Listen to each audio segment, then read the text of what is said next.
Everybody, this is Ed Lynch. Welcome back to Surfing Baseball with Ed Lynch. My special guest today is Ken Smoller, the author of a new book called Last Comiskey. How are you doing today, Ken?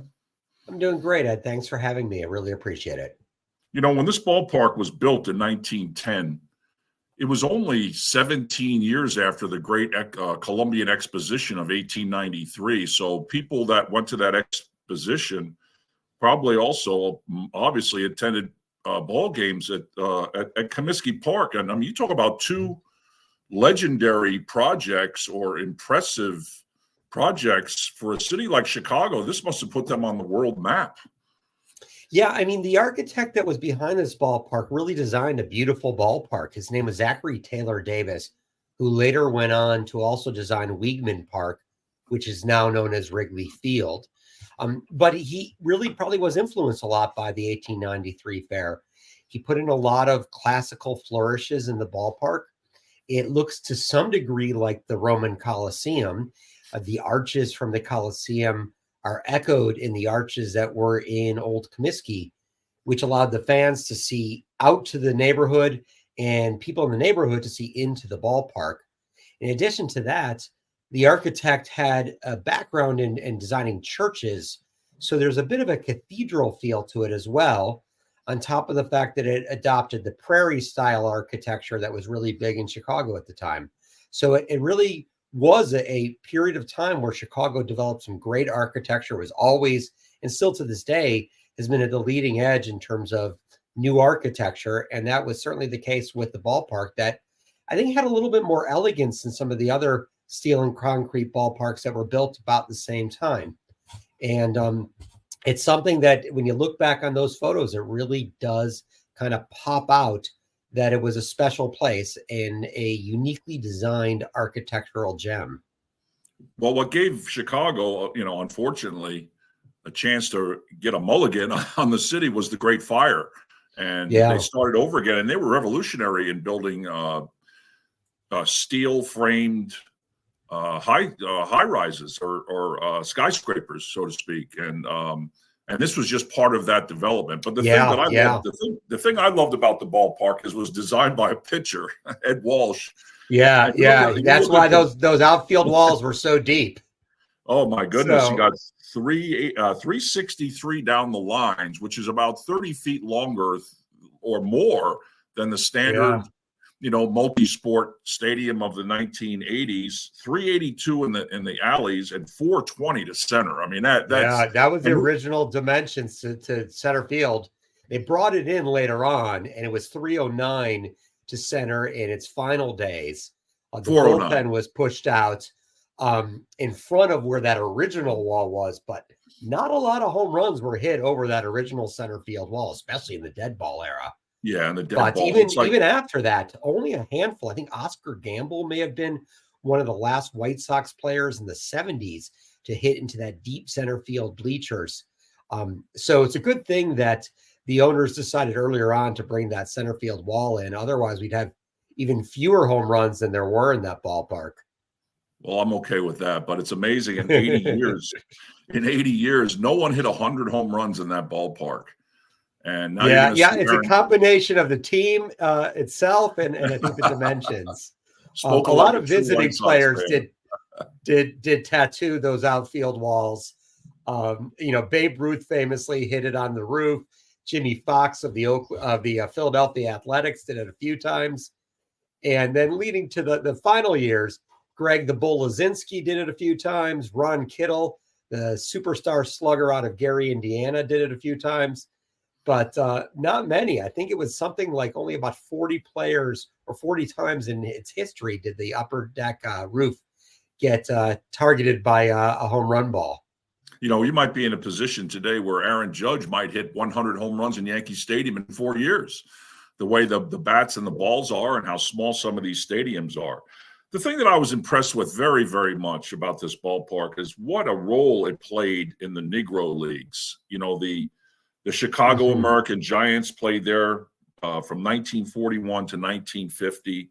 They played Negro League All-Star games there. They really did have an impact on the Negro Leagues. The Comiskey Park really did mean something to the Negro League, especially in Chicago, obviously. Absolutely. The East-West All-Star game for the Negro Leagues were always sellouts, overflow crowds, and really drew a lot of attention because you had all the stars coming in and congregating there. The first All-Star game took place in Comiskey Park in 1933 as part of a second World Fair in 1933. This time it was taking place closer to where Soldier Field is today. But based on the success of that All-Star game, which was really just thought of as being a one-off opportunity, did continue on. I think the following year was at the Polo Grounds. And then the East-West All-Star game came shortly thereafter and was a tremendous success.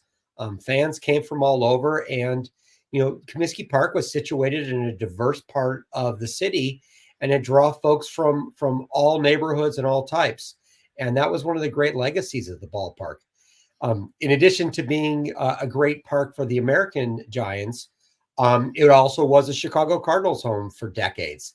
The Cardinals, before they moved on to St. Louis and then later Arizona, played more games in Comiskey Park than they did in any other of their venues since. That'll probably change soon, but they had the only championship ever at Old Comiskey Park by a home team. So the American Giants, anytime they won the championship, was on the road or at a different ballpark. They played a few years in Wrigley, but they never got to enjoy celebrating on the mound at Old Comiskey, nor did the White Sox, who won their championships in the 20th century, one in the Polo Grounds in 1917 against the Giants, and then one in their original ballpark, the Southside Grounds, against the Cubs in 1906. The Chicago Sting soccer team didn't get a chance to celebrate on that field. They won their championships at a neutral site. So a lot of success happened there, but often by the teams that were visiting. So that was an unfortunate part of that legacy. A couple things. I know whenever I see pictures of players, I used to love to look through pictures. I had a hardcover book called The American League. I love this book.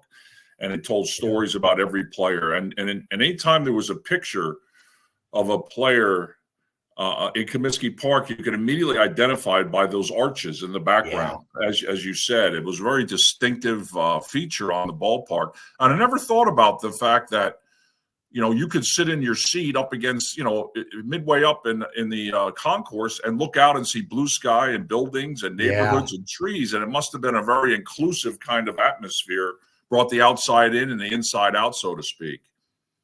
Absolutely. Absolutely. If you look at old baseball cards from that era, and you might be able to tell me more about this, it seemed like they were always photographed either at Wrigley or at Comiskey Park in Chicago.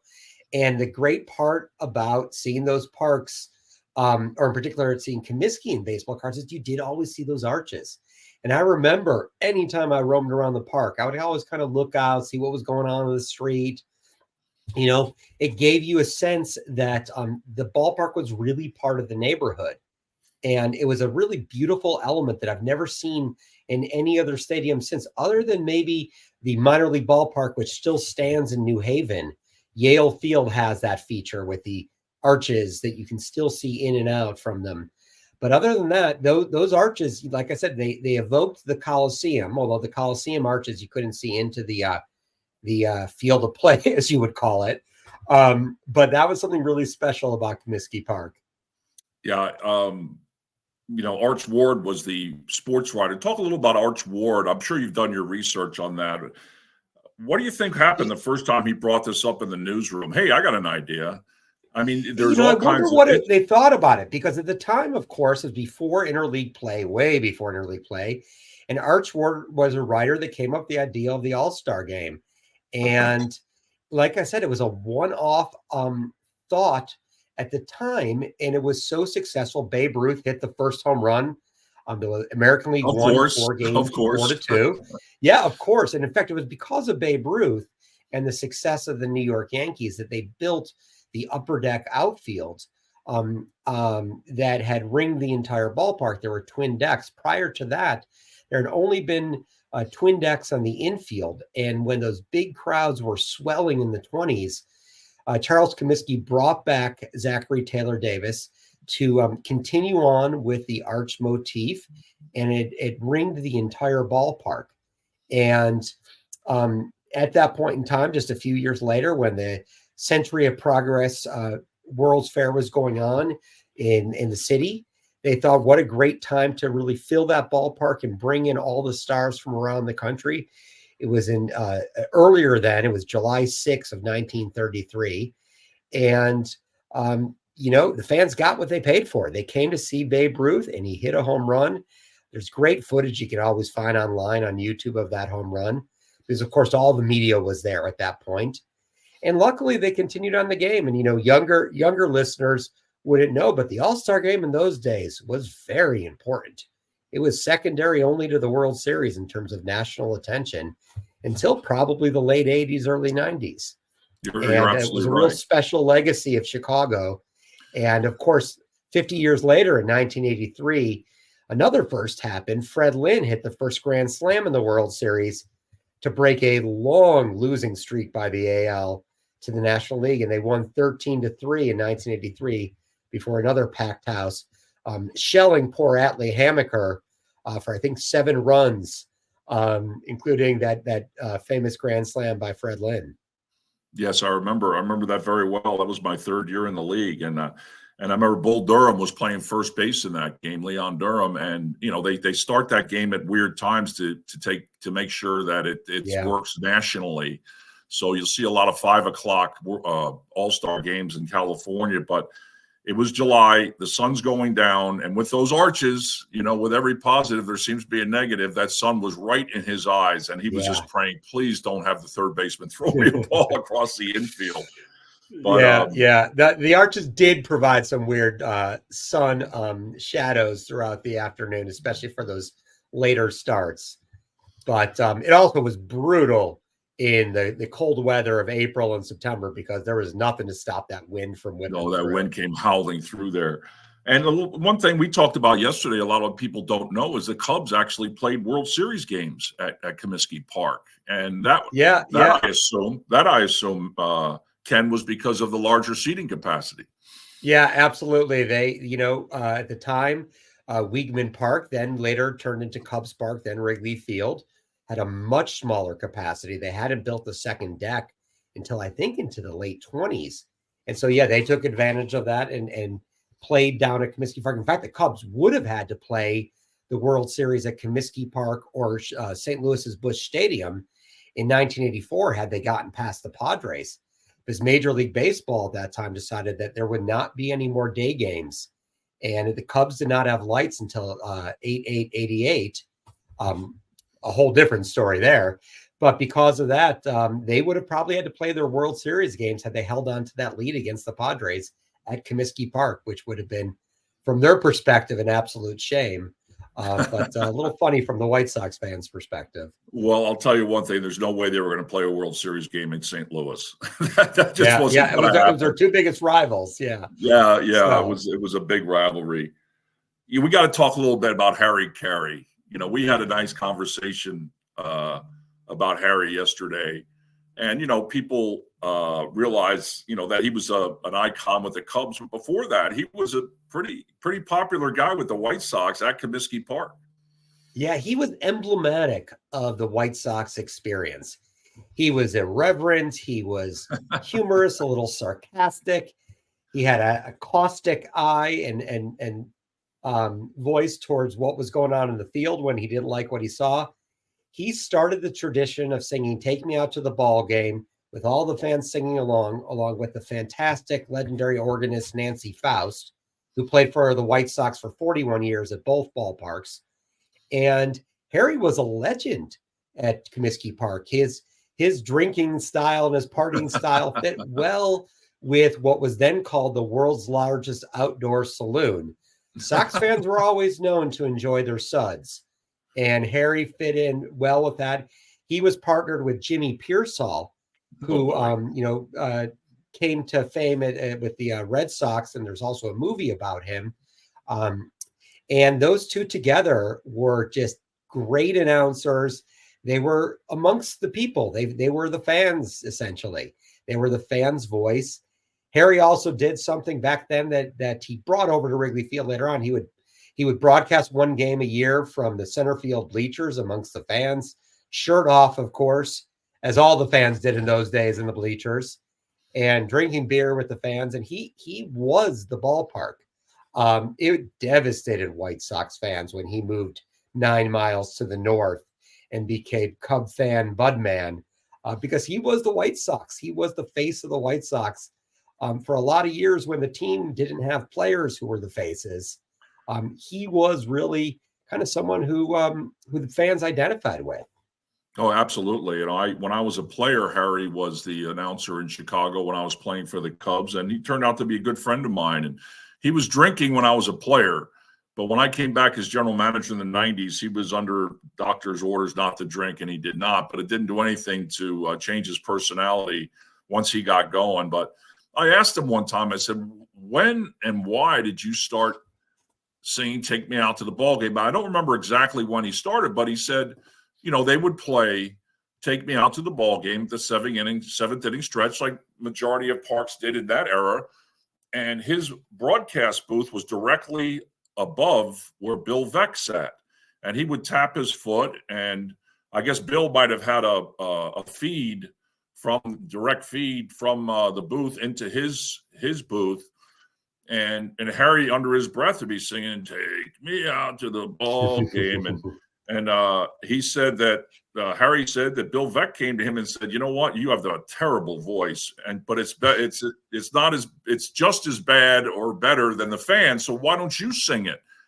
And Harry's like, "What?" You know, and then he started singing it, and the rest is history. Now it's like a national phenomenon. They have celebrity guests, and that is a very coveted invitation. Let me tell you something. When I was a GM there, I remember walking down the hallway outside my office, and there's Tom Hanks. Hey, Tom, how you doing? You know, and you know, every famous person, Hollywood actor, you know, they all loved the Cubs growing up, and you know, for them to get that gig was huge for these people. It was absolutely huge. Sure.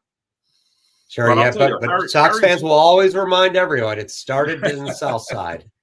That's right. So you know, you and I talked about this yesterday. The Sox fans have a little bit of a healthy dose of paranoia and a little self-hating and a little resentment towards our brethren to the north side. So anything that we had first as White Sox fans, and I did grow up a White Sox fan, there's a lot of pride in claiming stake to those traditions. Oh, it's certainly there. And I'll tell you what, I played for the New York Mets for a long time, and there was a lot of obsessive compulsive behavior towards the Yankees because the Yankees, you know, were so successful for so many years. And but in the 80s, when we were the better team in town, we rode that wave for a while. But then by the 90s, it had gone the other way. And now, you know, the Yankees are the greatest team in history, the 98 Yankees, the 99 Yankees, the 2001 Yankees, whatever.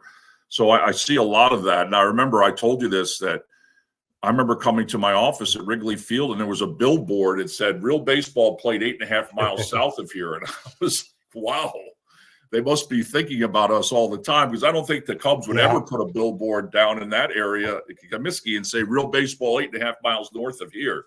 So you're right. Yeah. There was a lot of I don't know if it was jealousy or angst, but there's certainly angst. But it was both. It was both. Don't get me wrong. I mean, Sox fans will own their jealousy, especially now with the fact that Wrigley Field is still treasured, and the new Comiskey, a little less so. So Sox fans own their jealousy. Did they do some changes to Comiskey, the new Comiskey? Yeah. A lot of changes have happened. So yeah, they brought somehow they brought the upper deck didn't seem so high. I mean, how do you do that? I don't know how they did that. Yeah. So I talk a lot about that in the book. In the park opened April 18th of 1991. And it was a very different park at the time. It was based on Royal Stadium, and it was an urban version of Royal Stadium. And it was a year before Camden Yards came out. So unfortunately, the retro boom really hadn't hit yet. And instead, the park was a little bit more streamlined. It was value engineered, which is the the term for lowering the price, because the financing was coming from the public financing sources. And it left a lot to be desired early on. The team has done a great job since then with making a much more intimate ballpark. They lopped off the top 8 rows of the upper deck. The upper deck's first closest seat was further back than the farthest seat of Old Comiskey. So it really was set back, partially because the beams these days go underneath the upper deck rather than in the old days. They supported it with obstructed view beams, like you'll still see at Fenway and Wrigley to some degree. So that pushes the upper deck a little farther away. And then you throw in a few rows of skyboxes and club seats. And modern ballparks are not as close. So what they did is they took off 8 rows of the upper deck. They installed a roof, and it has a frieze on it that kind of looks like old Yankee Stadium or the current iteration of Yankee Stadium when you look at the ballpark. There are a lot of similarities, and they've done a great job with building in a kids section in the upper deck of the left field. They've put in beautiful statues honoring all of the players that have played for the team who became Hall of Famers or have retired numbers. They've got a lot of different areas throughout the ballpark that are really approachable and fan-friendly, food stands, other areas to congregate that didn't necessarily exist when they first opened the park. So it really has improved a lot, although it still falls behind a lot of the other modern ballparks built since New Comiskey Park opened in 1991. The dozen ballparks that opened in the years thereafter all were a little bit more fan-friendly and better received by both architecture critics, media, fans alike, players. So right now, today, Jerry Reinsdorf and the White Sox are trying to build a new ballpark in the South Loop that would evoke a lot of the same feelings, I think, that Old Comiskey Park had. A similar design to some degree, a little bit more intimate, bringing in that PNC Park feel with the upper deck cantilevered over the lower deck so that there's a lot more intimacy and the fans are closer to the field. I firmly am in favor of this new park. I know it's only been 34 years, but we've already had 2 other 30-plus year ballparks replaced in Atlanta and Texas. And this park would be part of a whole brand new development that I think really would be a game changer, pardon the pun, for the city of Chicago and for the team and the fan base. I'm firmly in favor of it. Well, I think you're absolutely right. This could be, as you said, a game changer. I mean, with the configuration of parks, most parks point to the northwest, northeast. So if you configure to the north or northwest,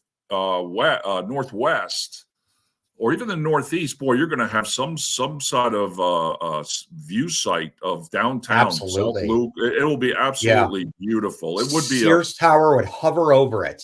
And unfortunately, because of soil conditions, the team was compelled to configure New Comiskey Park southeast, facing at the time the dreaded Robert Taylor housing projects, which were dreaded by the people who live there and everyone around. They have since been torn down, and there's a much more, I think, functional housing community that's there now than at the time of 1991. But it really was a shame that they couldn't orient the ballpark towards the Loop, which is one of the best skylines in the world. And that new park would really invite in, just like those arches used to do, invite in the skyline and the neighborhood. And I think would be something special. Plus, it's not going to be on the river. You can imagine fans coming from hotels or downtown offices taking a riverboat to the ballpark. It would be fantastic.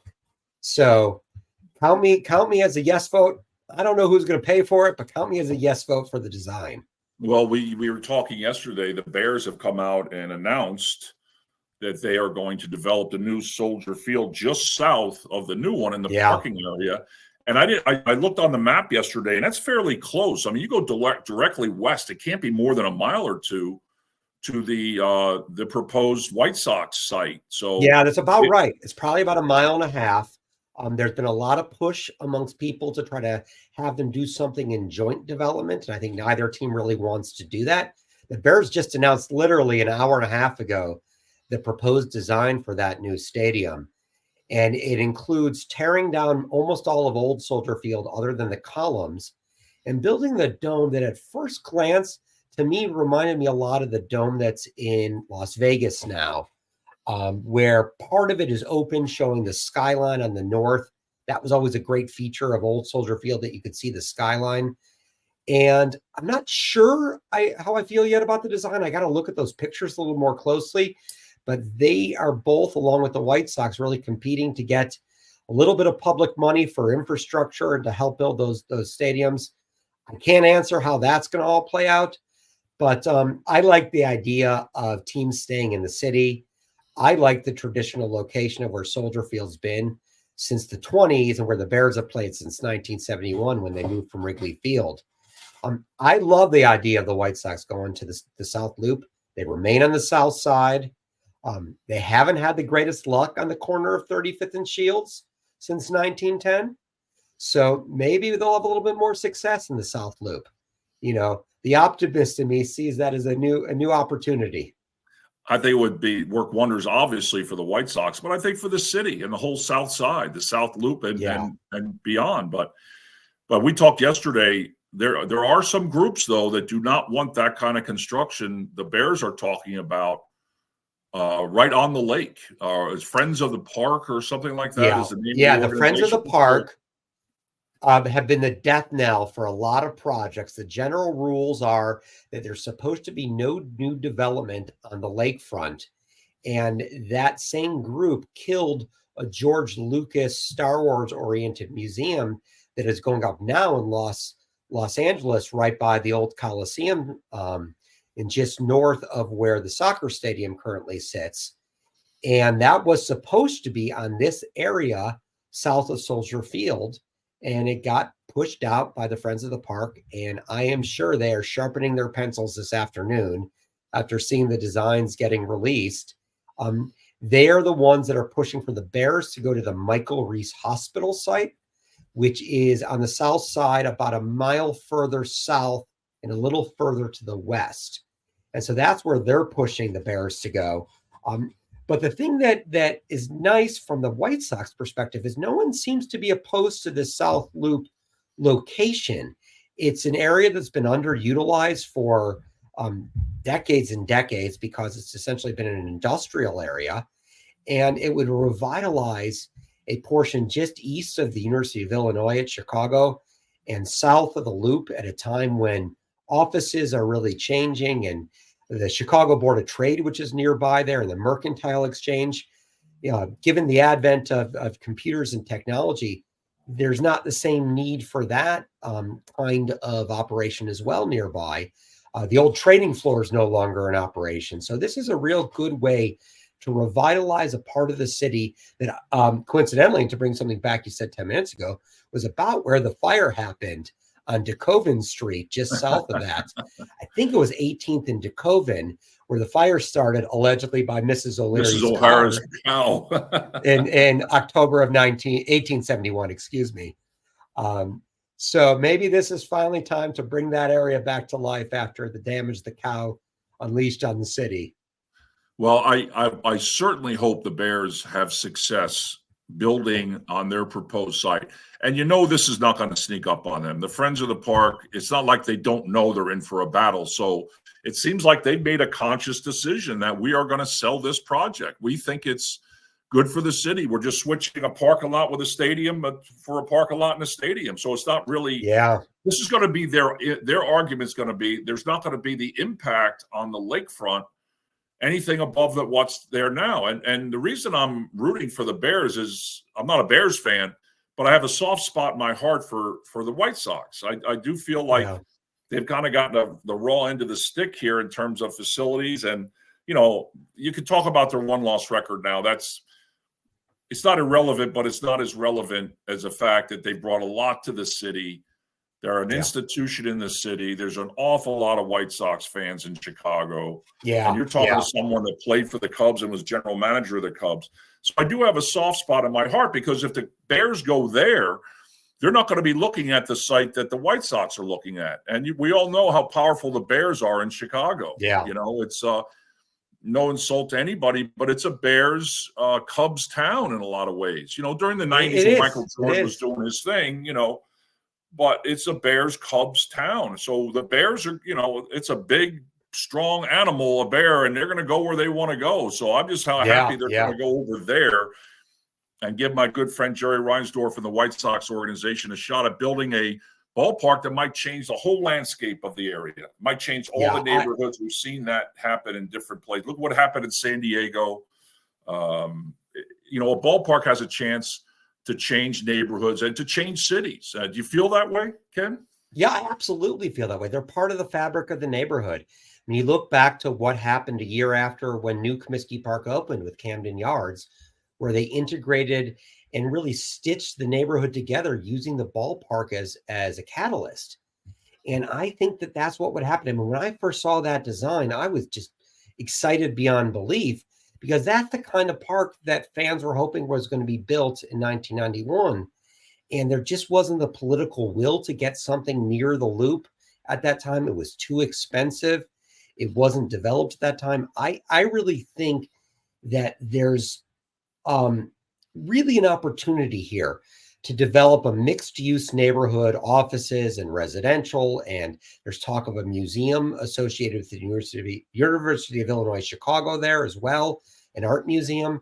I think it would be fantastic for the city, for the neighborhood, for the team. I think that ballparks in particular, because they're used so much more than a football stadium or a basketball arena or a hockey arena, that it really would bring fans to a part of the city that has been underutilized for really 100 plus years, and it would change it completely. And it's something that I think the politicians are behind. The mayor's behind it. Hasn't necessarily announced funding for it, but the mayor is supportive of this. There are real estate developers who are behind this as well, because it wouldn't just be a ballpark. It would be a whole community being developed. It would create tons of jobs and new housing as well. I think it's fantastic. I'm all in favor of it. So, I'll tell you, there's a certain stigma, not to offend anybody. When you say South Side of Chicago to anybody around the country, what do you think of when you hear South Side of Chicago? And it's obvious what some of the answers are going to be, and a lot of them are not positive. So I think this could change that stigma and change people's thought about what a beautiful area it could be. The views are spectacular. You're on a beautiful lake. It just would be fabulous. Taking a riverboat to the White Sox game, or taking a riverboat to a Taylor Swift concert, and she's singing in the background. You got the city in the background. What a fabulous venue for any kind of event, as you said. So yeah. Can you just imagine the Sears Tower lit up for it? It would be fantastic. It would be incredible. Well, Ken, thank you so much. Let's keep our fingers crossed. The book is called Last Comiskey. There's also, before we go off, let's talk a little bit about the film part of this whole. Sure. So this project started as a film documentary a year ago by documentarian Matt Flesh, who produced a fantastic film documenting the last season of Old Comiskey Park, which was a real special time where the team chased the juggernaut Oakland A's and almost gave them a run for their money, or did give them a run for their money, but just couldn't quite get over the finish line. And after the success of the film and seeing how much fans really, not just White Sox fans, but baseball fans and sports fans, really came out and showed how much they loved Old Comiskey, I had 400 plus photos sitting in my negatives dustbins in the storage. And I decided, you know what? I convinced Matt that we should put this out as a book, and now it's available. You can get it at lastcomiskeybook.com. The book is being printed and will be out any day now. And we're going to have a big event in Chicago next month, celebrating it with Ron Kittle, Jack McDowell, and Don Paul, all stars on the White Sox that played at Old Comiskey, coming to join us at a free event on May 16th. And all those details are available at lastcomiskeybook.com. We want baseball fans, Sox fans, Cub fans, enlightened Cub fans to come out and really celebrate this old ballpark with players that were there. And Tom Scher, the great broadcaster, will be our MC. But the book's been a labor of love going through these old photographs. And I just look forward to having White Sox fans and baseball fans have an opportunity to see it and really rekindle their memories and their nostalgia for a great ballpark, an important building in the history of sports, and a place that really had its mark on the legacy of baseball and sports in general. Well, I'll tell you, it's amazing how many boys and girls, their fondest early memories are going to a ballpark with their grandfather or father or mother or grandmother, and it becomes part of who they are. So Absolutely. I think this is a great project, and I wish you the best of luck.